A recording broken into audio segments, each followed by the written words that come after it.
Il faut que la fumée mise sur mingi pollen à mon yango. Attends, il bigné ma dessous. Nani na noir na mona na mi peine na mine na croiser yango boy. Guerre banana est bato ba kufa ka mikolo nyonso ba kofi bazawana ba gbepa personne qui en parle. Oui, colère na bango. 3 élections qui libre démocratique. Ozomona ba pesi moto oyo azwa quitter.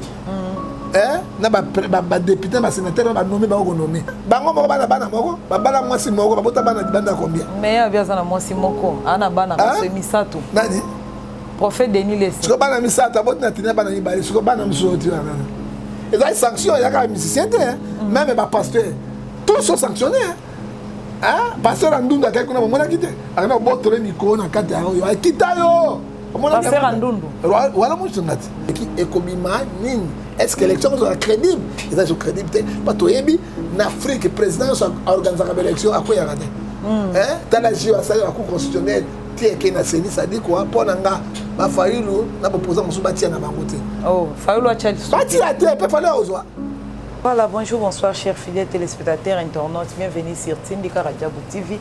Na pesibino bambote partout bisika bozali na abonné fidèle na biso. Quand on a abonné chaque jour, abonnez-vous massivement. On a besoin de chance à s'abonner, de s'abonner.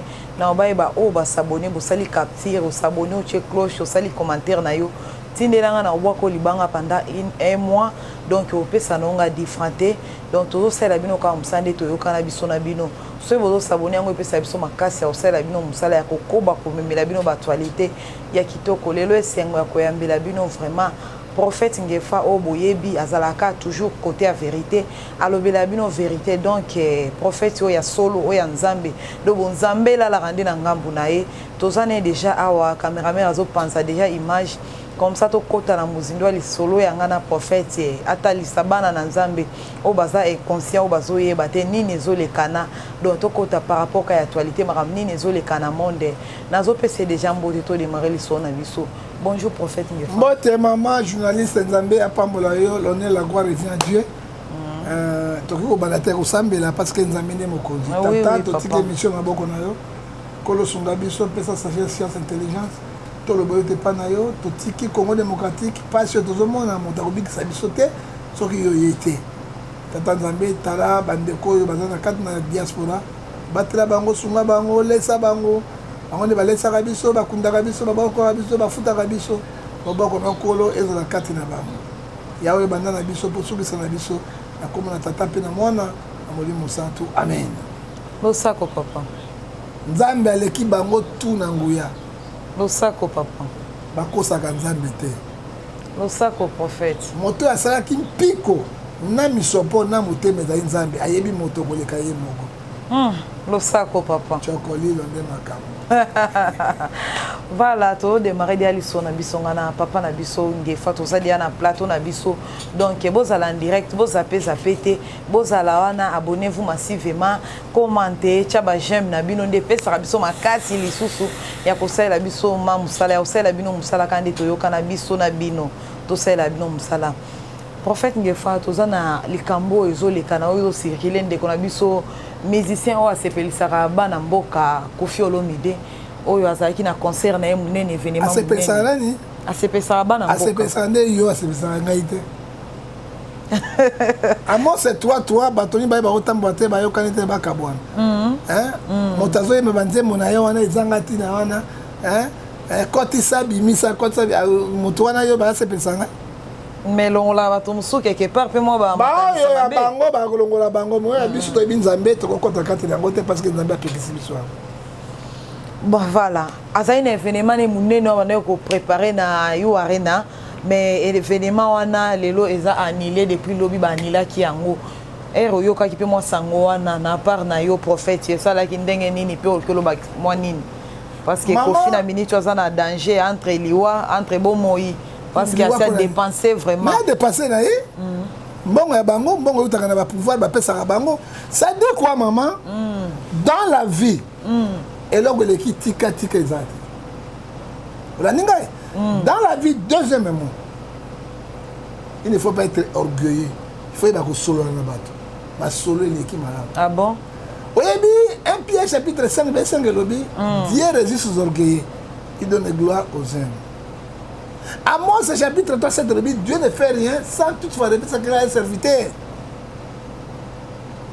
Kofi Lolendo, Agbepa Antoine.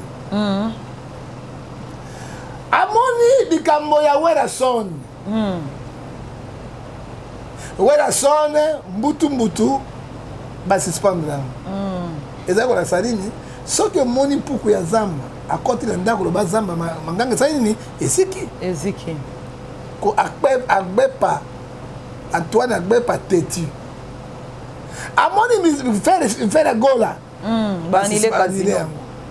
Fabrigas banile. Waza kwa ebaki masura bino to solo la. Kofi ayena lolendo. Eloko nyonso ya lolendo suka kama be. Lo fundo na nzinge suka kana komo. Oh. Agbepa wana lobi afingi bana poto. Afingi ba diaspora. Bola la bandako HLM. Mais maman Agbepa ye moko abandako vana ndako HLM. Ndani ya sombe ba villa na poto. Mbongo ba Kofi le mbongo ya kwanga ba mbongo ya mabe.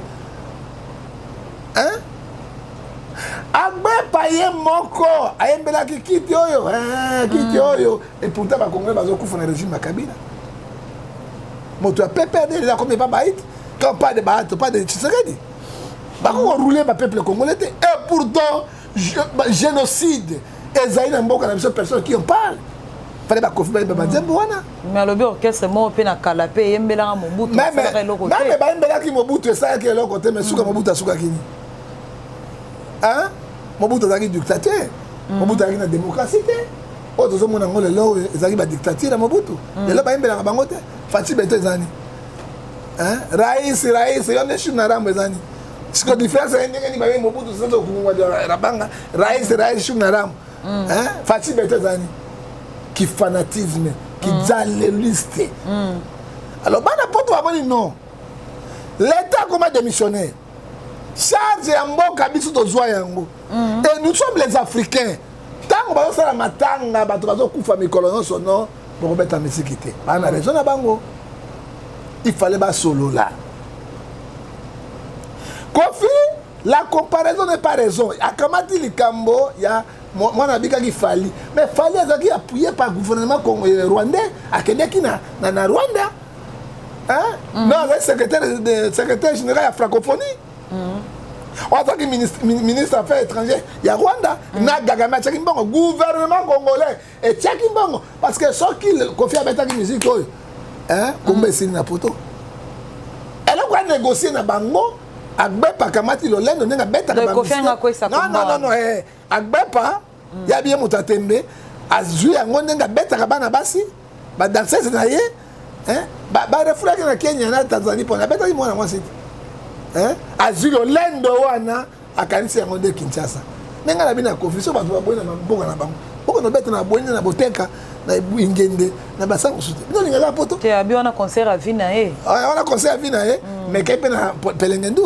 alors ba diaspora na yebisi na koti na Pelengendu ba diaspora donc quoi ça mutu makasi na bango eloko tu ba négocier mama ata yo négocier aw toi na basi na ndako so que na posa na ngai mwali kamona to likembese to nini par force te posa na wa ya akosede te hein siko il faut le bien makama malamu hein on négocier na yo bani ko mwaka o bani ko benda na moma nyomititi o bani ko benga na mwa poloso hein mama moteme ça yini efungwami hein tant on met comment on apesa ngo facilement yaka wadi na bala yo ebita mbongo na yo maman na yo ka même ceux qui apesi yo ngo apesi avec kanda ako bloquer longina ye et donc ozo luka luka ngote osoba confier que na brutalité le quoi violer ba confier nga violer bisos ça c'est la violence qu'on va violer sur la est ali nga violer biso ba combattant éviter yo Agbepa okosuka na sam na lobi na Kofi tuna Cheikh Kitum azalaki ministre des affaires étrangères à Congo na Kabila le père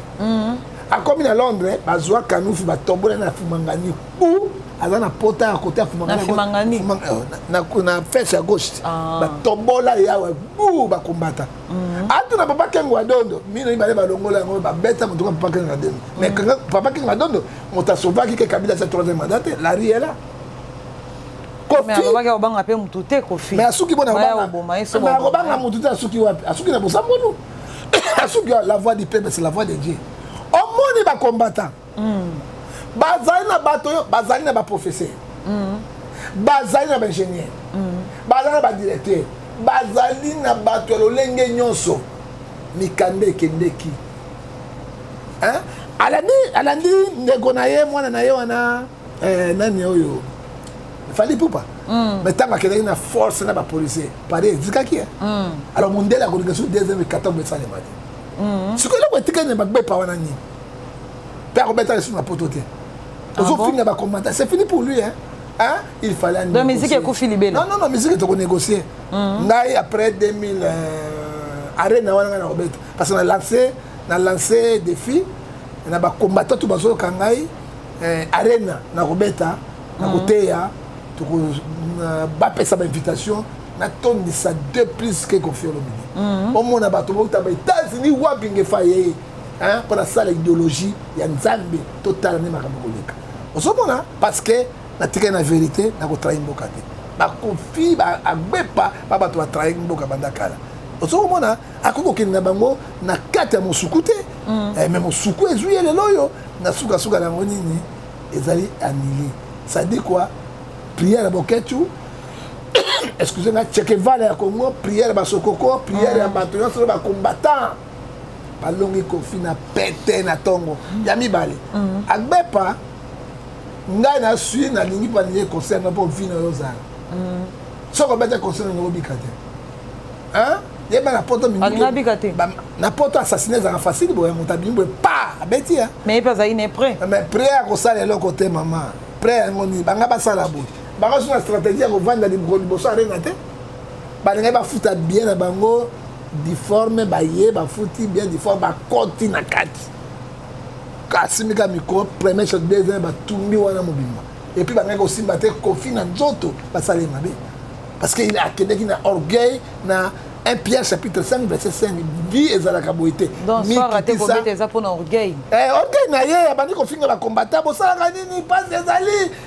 soki ya bongo Koffi alesaka bato tuna Congo na combattant tuna na tuni agbepa Koffi aza na bopito combien awa na tuni agbepa na bauniversité combien atonga awa tala mama ya biso ya théâtre oyo mama yango nani aina ekole mama Kalunga mona exemple bakalunga bateya bino mama Kalunga za mbongo na matolo muke bamoli yo aza na ekole awa na bumbu atia ekole mama Kalunga na bino bozata ekole primaire bozata na maternité moko ya nsima ndako kaka lolendo yango sadi kuwa vana na yo nano totala mbulu eleka napesi défi na nga bacombattant oyo baya makasi batinda invitation totomisa arena tosambela nzambe napesa discours tobenga bato mokili mobimba omonake Koffi na rien voilà prophète Ngefa au juste combat ngo ezalaka vraiment nini base ya combat wana base ya combat mama toyokaka misusu babiki eza barankini ya basi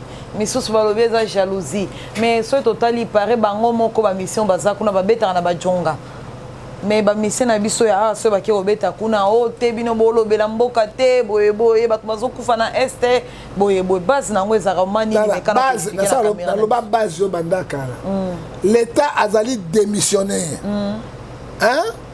les charges nyonso bacongolais wa diaspora nde moto azwaka non l'état colère na bango yango wana deuxièmement guerre banda na este bato bakufaka mikolo nyonso bakofi baza wana bagbepa personne qui en parle oyi colère na bango 3 élection ezalaki libre démocratique te ozomona bapesi moto oyo azwaki te na badéputé basénateur banome bango konome kanda ya bango yango epuis bato kwa bagbepa nalobi yango bato kwa bagbepa wana bazalaka nsima ya bato ya pouvoir wana de kanda ya badiaspora bachange soki bachange onégocie bakonégocie mais régime déjà deya kochange tozalaki na régime ya Kabila lelo toza na régime ya Tshisekedi beton nalobi président ya Sénat bati auti wana epa Kabila te epa Kabila premier ministre lelo auti wana epa Kabila te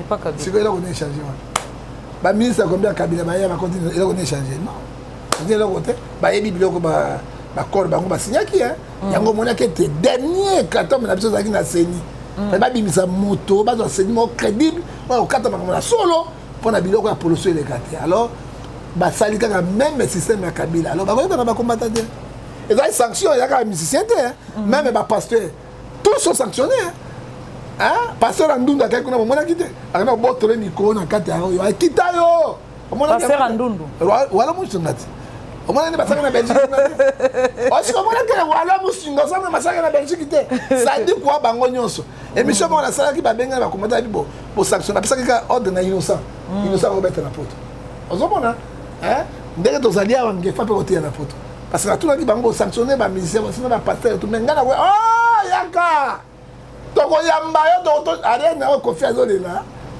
botina bainvitation ngefa ya totonisa arena tomona ete biso toleki bango ingeta nasuki wana est-ce que Kofi azongisa mwa espoir ya kobeta to amikitisa mbala Kofi akobeta lisusu te parce que afingi bacombattant 1 Pierre chapitre 5 verset 9 Nzambe azali kopekisa injure mpe azokondane yango Kofi azalaki baconseiller mama soko amoni Goliath akweyaki akozela olendo mais David ayaki nakokitisa na sagesse nde abomaki ozoka eloko bomi Kofi malbouche mais bloquer lisusu conflit lisusu makasi contre bamusicien est-ce que bao batika na simana baobeta nyoka longo pe faki abeta wera abeti te Kofi balakisaki biso toleki bango na bafere nyoka longo abeta te nyoka longo abeta mokekele ndenge abinaka awa na place abosa na poto pardon tala bakombata babatu te batu wana ko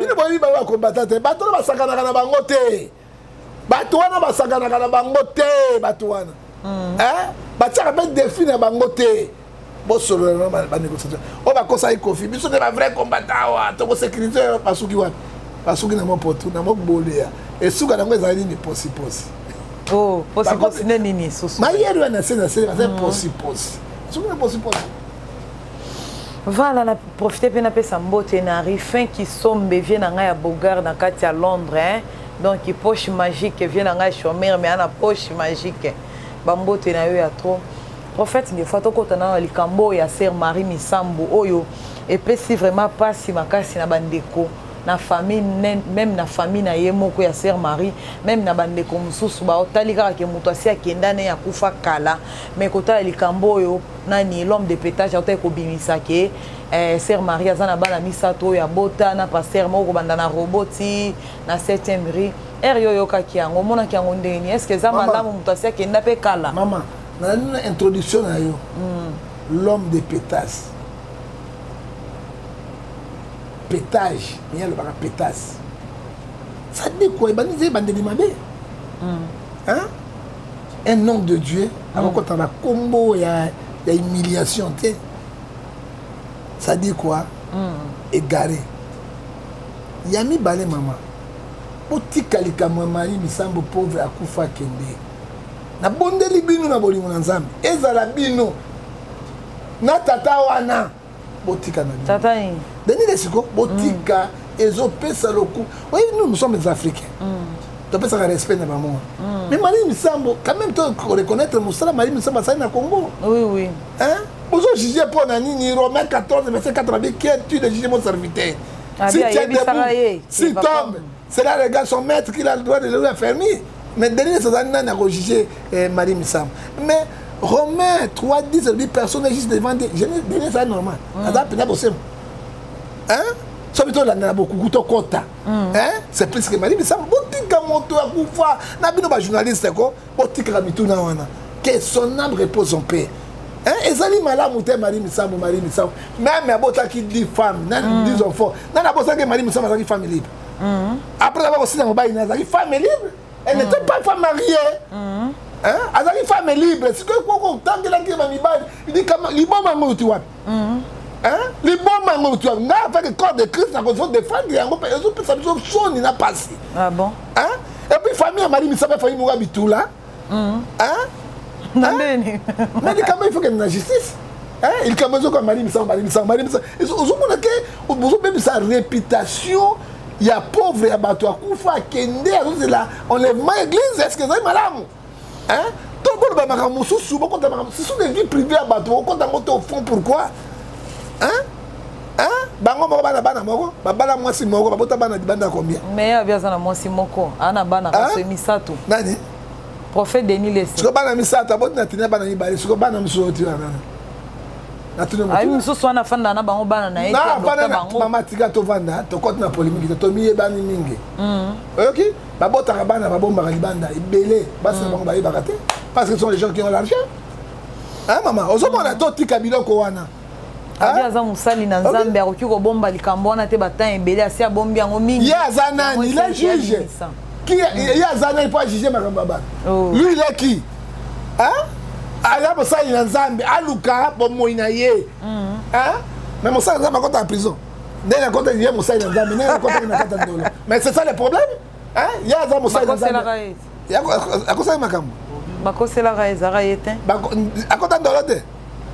Akotaka ndolete akosala makambo ozaka na jugement na ye na jugement na tout biso tozalaki na jugement c'est Kabila qui l'a sauvé c'est Kabila lui-même bakondaka 12 ans mpona nini c'est Kabila nde olongo bapene wana tuna biso tozali baproche na ye totika biloko wana ezali malamu te nga bandokende ndola après 2 jours mikolo nyonso je sais na kati ya ndola nasala conférence de presse nazoloba nayebi oyoki bato oyo bazalaki na bango bajoue Kabila bao basala bilongo ya Kabila nazalaki na bango kuna bawili mishiki ozali loko koprendre ngai te botika eza malamu te ezopesa soni na corps de Christ kosambusa moto ngonga nyonso moto asa akende asala biso biloko malamu ayembe banzembo mpe ya kitoko tosepela botika ye avanda na kimia ezala bino bajournaliste ezala ye oyebi kana na Nzambe ezali Nzambe azosika Nzambe abomi Moïse abikisi Moïse te akotika moto te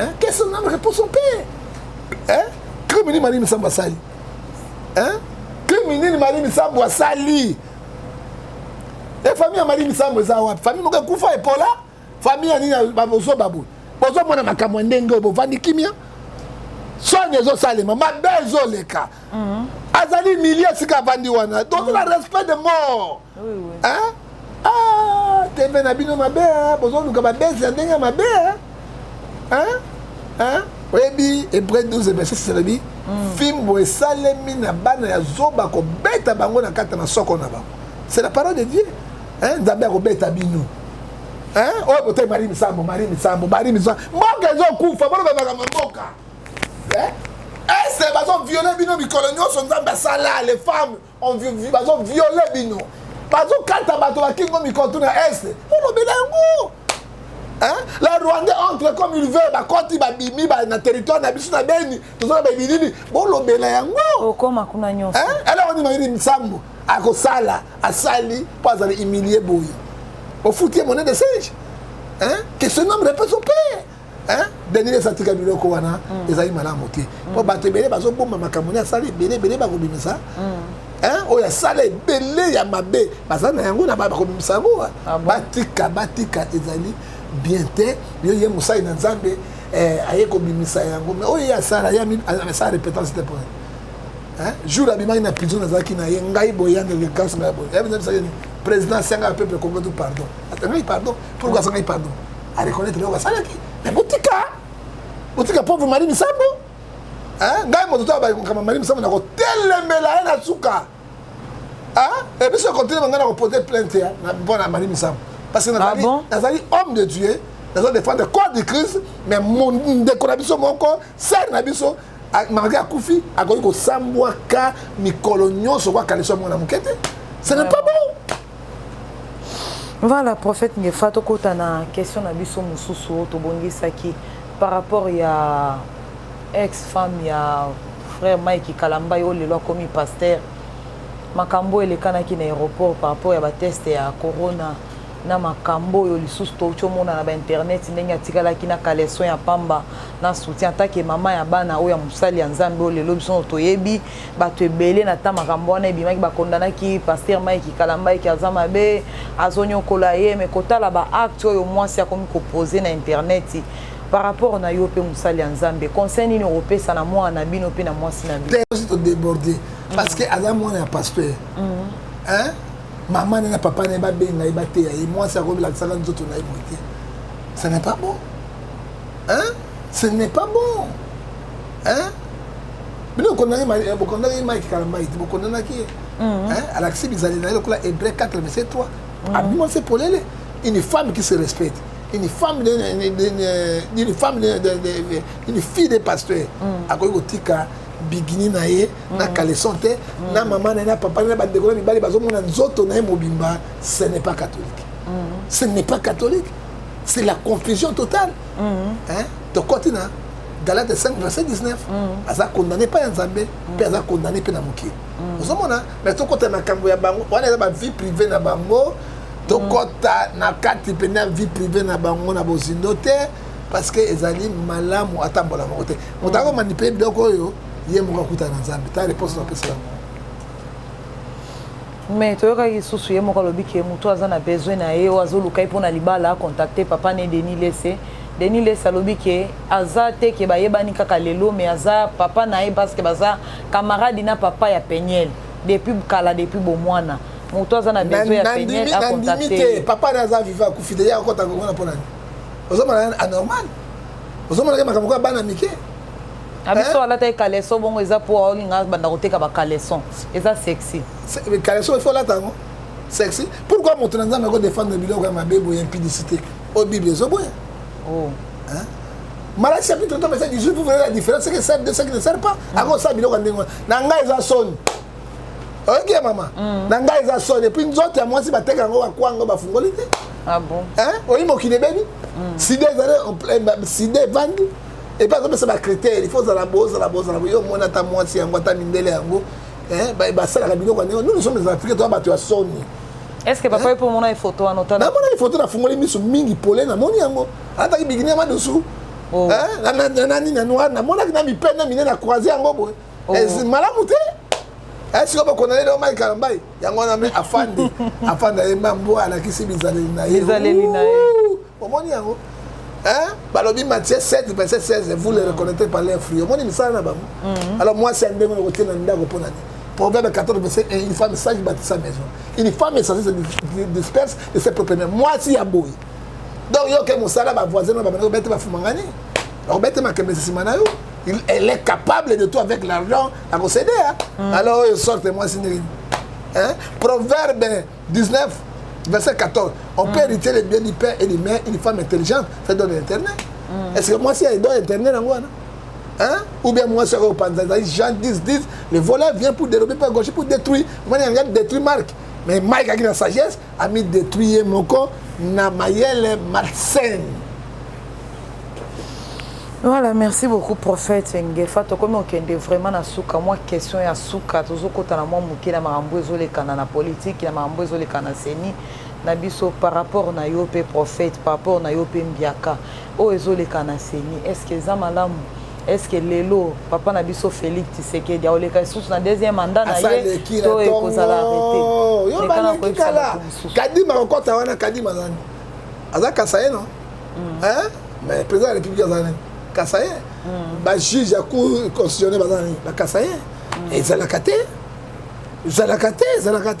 za une match va bête parce que l'équipe qui ne gagne l'équipe qui gagne on ne change pas l'équipe qui ne gagne pas va changer hein et puis bateau ba se biloko ya ba religieux ezama wa mingi pas surtout za ngo lelo tito komi ngo lelo ezali seni oui hein ezali seni parce que bateau ba peuple va voter bango ba kota kade mais oyo bango ba nommé pour ya bato na bango pe ba ko imposer bango besoin quitter il faut ba tout loba il faut eleka mais on est beaucoup dans na kao hein sango show la beso la bino on peut savoir $100,000 avec chip bango ba boina protestant mais o batikali bazui yango nyonso yango mona kike o dodo kamba azwaki mokanda wana kiko pesa na mboso ko azaki injecter kuna eloko eleki mais soki eleki ekobima nini est-ce que l'élection soit crédible ils sont crédibles pas to yebi na Afrique président soit organiser une élection à quoi ya raté hein tala jio asali la cour constitutionnelle tie ke na seni ça dit quoi pona nga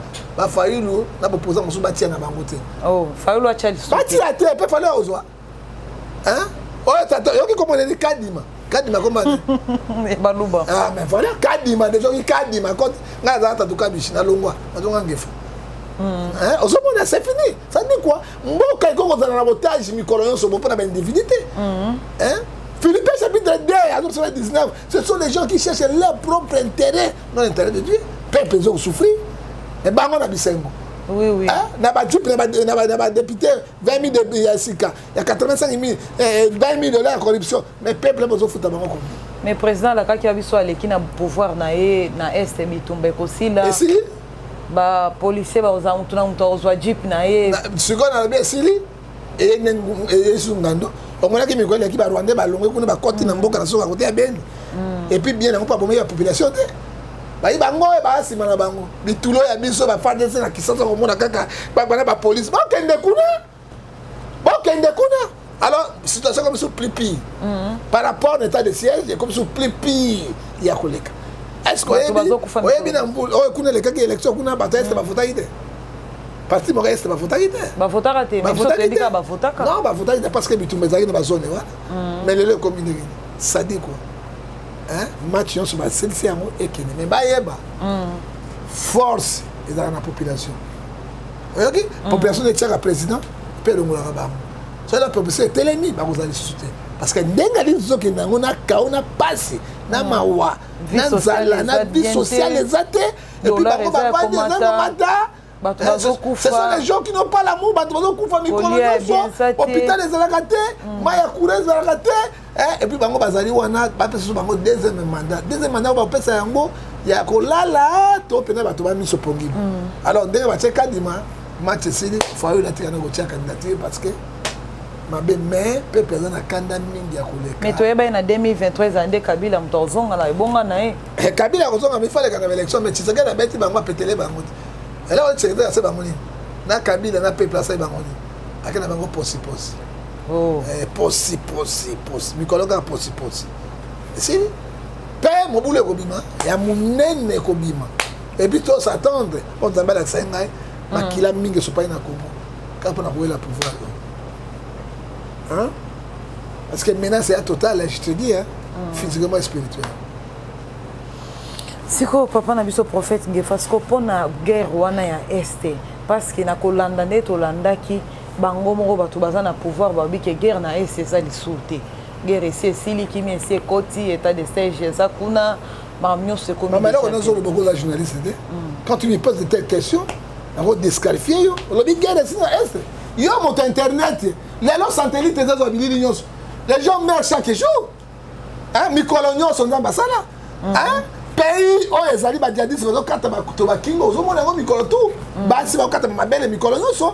On a dit guerre de la STT. Mais l'état de siège c'est 700, les autres communes à 1100 morts. 1100 morts dans l'état de siège.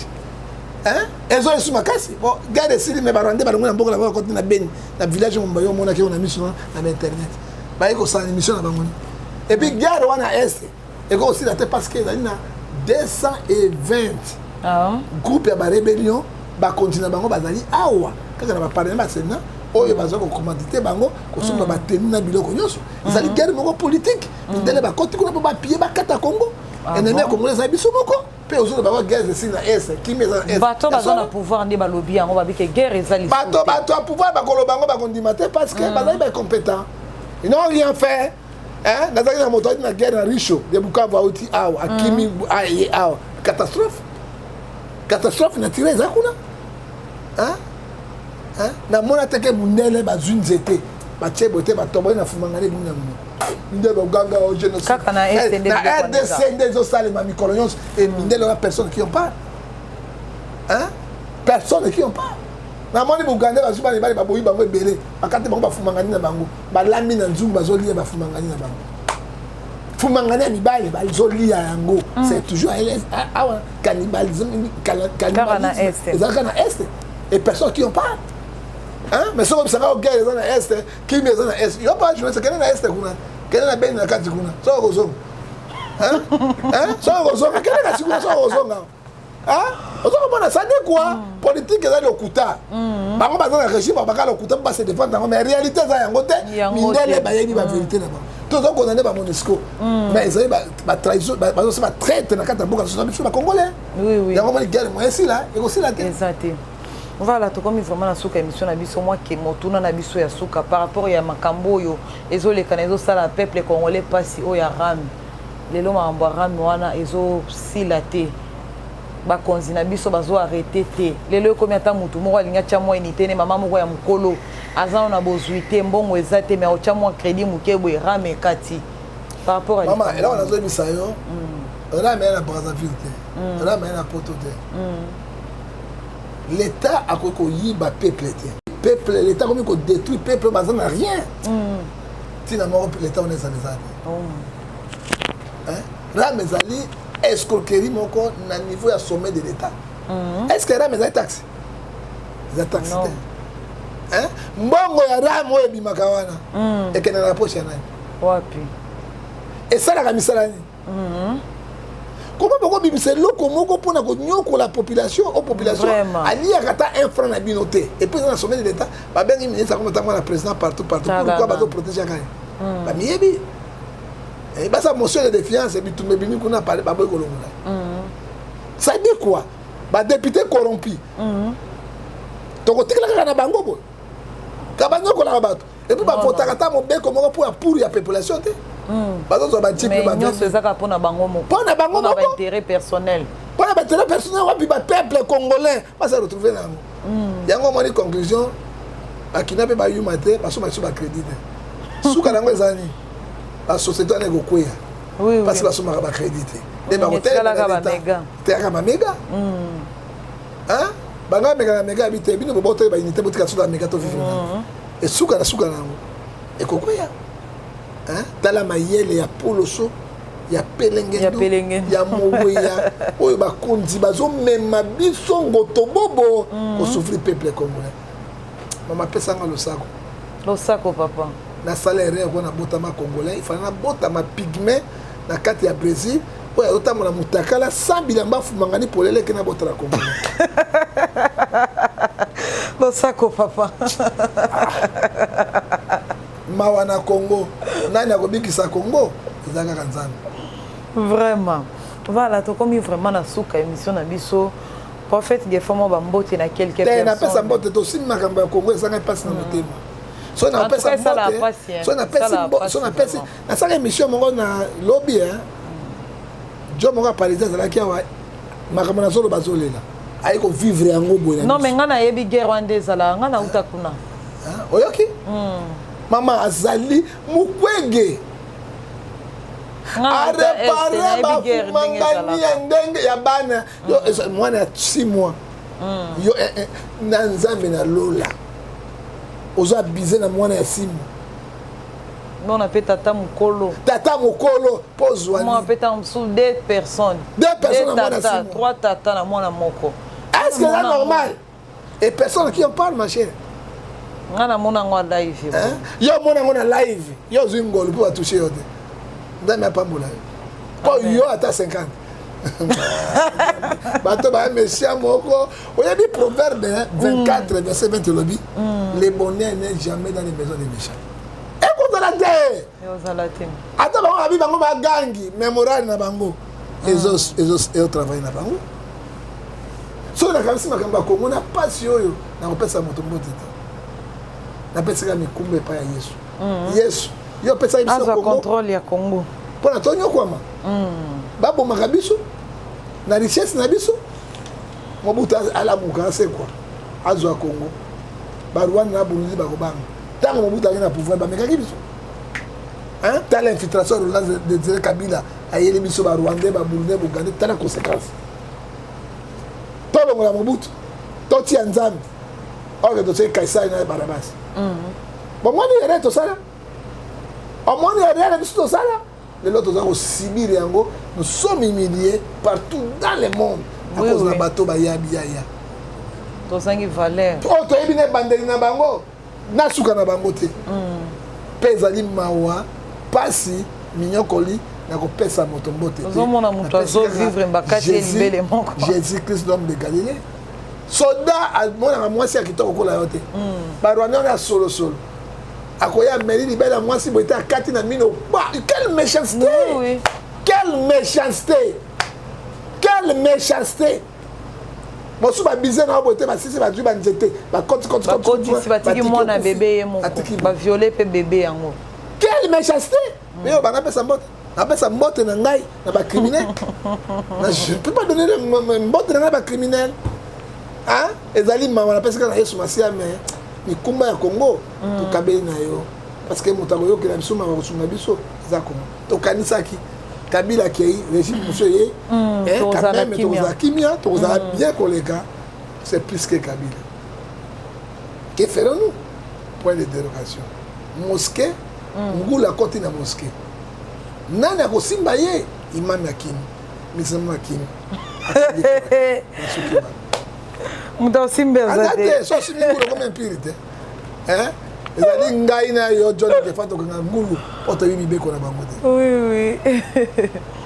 Voilà, to komi vraiment na suka émission na biso na pesi mbote na Rifin Kisombe, na pesi mbote na Asani Joël Bwana, na Grace na pesi mbote na Nadine et ala mama sociale, na pesi mbote na Sony Sapo na kini bambote na yo ebele, na pesi mbote na Rabi na sima caméra, na pesi mbote na Arkem Marco Paradis bambote na yo pe ebele, na pesi mbote na Papi Mushimo bambote na yo ebe na pesi mbote na bino tuba tubolingaka tindika Rajabu TV.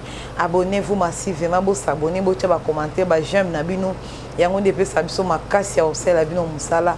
To komi vraiment na suka émission na biso ngana bino bongo tokutani mbala ya sima. Ciao.